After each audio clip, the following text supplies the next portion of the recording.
seem like the type to love 'em, leave 'em, and disappear right after the song. So give me the night to show you, hold you. Don't leave me out here dancing alone. Assalamualaikum warahmatullahi wabarakatuh.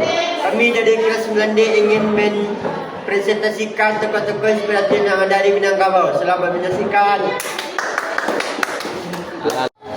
Tokoh inspiratif yang pertama kami pilih adalah Muhammad Hatta. Kami memilih Muhammad Hatta itu karena dia adalah Bapak Nasional dan wakil Presiden pertama Republik Indonesia, dan dia juga adalah Bapak Proklamasi Indonesia.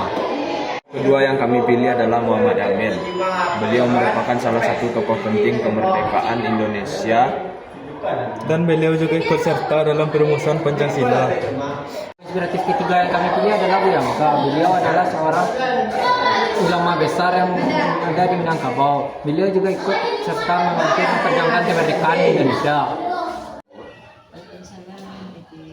oh ini mana tentang tokoh inspiratif yang ada di Minangkabau. Contohnya Buya Hamka. Apa yang Ibu ketahui tentang Buya Hamka? Itu seorang tokoh inspirasi ya, seorang tokoh dari Indonesia. Nah, Indonesia ini khususnya Minangkabau. Nah, Buya Hamka ini adalah seorang yang sangat cerdas dan sangat berpikir waktu zaman penjajahan Belanda sampai diangkat Presiden Soekarno.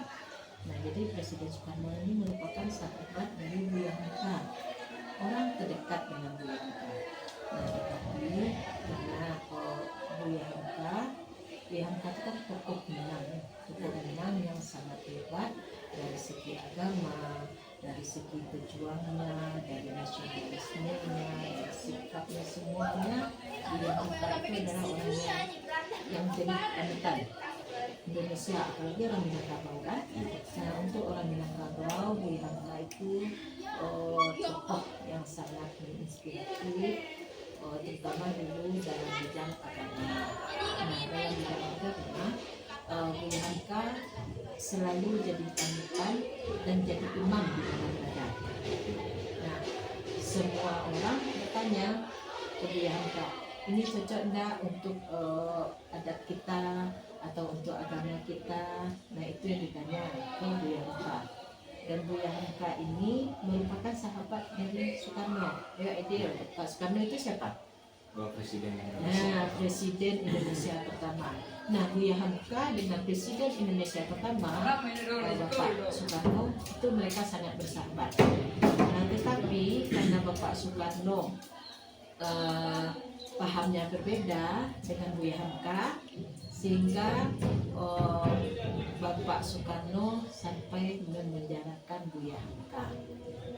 Nah, di dalam penjara, walaupun Bapak Buya Hamka sang inspirator ini disakiti oleh Bapak Soekarno, sang Presiden Indonesia, tapi Buya Hamka itu karena memang jiwanya itu tidak pernah sakit hati ke orang yang sudah berbuat jahat kepada beliau, tidak pernah marah ya.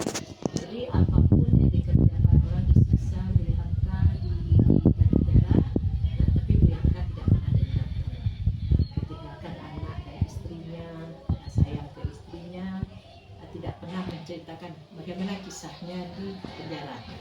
Tetap Buya Hamka itu jadi panutan, sholatnya tidak pernah tinggal ya, selalu baca Quran, sehingga karena banyak waktu di penjara itu, karena Buya Hamka adalah seorang yang hebat, sehingga selesai juga menulis buku. Nah, artinya apa, Aidil? Karena dengan itu, walaupun tempat terbayang sama Aidil penjara enggak? Nah, terbayangkan dalam satu ruangan aja cuma ada kasur dipan, yang kalau zaman itu mungkin bisa juga tidur di bawah kan. Nah, tapi Buya Hamka tidak pernah menyanyiakan waktu. Nah, sempat juga Buya Hamka menulis buku. Nah, buku itu menginspirasi memberikan pendidikan pada anak-anak remaja sekarang. Nah, jadi itu tokoh inspirator. Nah, sampai Buya Hamka pun meninggal tidak pernah marah ke Bapak Soekarno. Nah, jadi apa inspiratornya? Sudahlah, Buya Hamka cerdas, agamanya kuat, dan sikapnya juga bagus. Ya, tidak pernah dendam, itu yang akan kita ambil di Buya Hamka, sangat banyak sekali. Nah, jadi dalam keadaan apapun Buya Hamka tetap menuntut ilmu.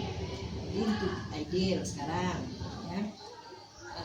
Dalam menuntut ilmu, coba seandainya ide bayangkan kita berada di satu ruangan penjara, kira-kira kalau Aidil bisakah Aidil memanfaatkan hari di penjara itu? Mungkin enggak. Nah, mungkin enggak, ya. Nah, kalau mungkin enggak, nah ini tokoh inspiratornya Buya Hamka. Nah, Buya Hamka zaman dulu tidak punya HP, ya, misalnya lah masih menulis kan kayak gitu kan. Nah, bisa kita ambil inspiratornya itu di mana? Menuntut ilmu pun di mana pun bisa. Itu yang pertama. Yang kedua, disakiti pun kita sama orang itu kita tidak punya dendam. Nah, Bapak itu dipenjara oleh Soekarno, tapi Soekarno berwasiat, kalau seandainya saya meninggal, saya minta yang menyolatkan adalah sahabat saya. Siapa sahabatnya? Buya Hamka. Nah, jadi panutan inspirator ikhlasnya juga kita ambil. Nah, jadi itu pelajarannya untuk inspirator dari Minangkabau. Seluruh dunia tahu siapa Buya Hamka. Jadi ya, ini untuk Edil, ambillah inspirator dari orang Minang. Edil orang Minang. Iya. Nah, ya kan banyak lagi ya tokoh-tokoh Minang ya. Banyak. Nah, ini Buya Hamka, tokoh dari Islam agama, nasionalisnya, pemberaninya, sikap keikhlasan. Nah, itu inspirator dari sampai sekarang tidak pernah orang melupakan tentang Buya Hamka. Nah, itu dia ambil ke apa-apa yang diajarkan Buya Hamka, coba kita terapkan di diri kita. Masih Bu. Masih Bu. Ya, untuk saya